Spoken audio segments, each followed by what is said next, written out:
السلام علیکم dear viewers, welcome to my channel میرے خواب اور اس کی اسلامی تعبیر۔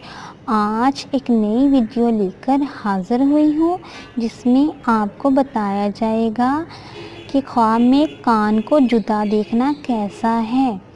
خواب میں کان کو جدا دیکھنے کا مطلب ہے یہ لڑکی کے مرنے، بیوی کو طلاق دینے اور اپنے عہدے سے گرنے، نقصان ہونے کی علامت ہے۔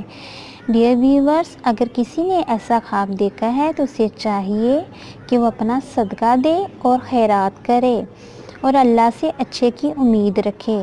ڈیئر ویورز، اگر آپ کو یہ ویڈیو اچھی لگی ہے تو اس ویڈیو کو لائک کریں، شیئر کریں، سبسکرائب کریں۔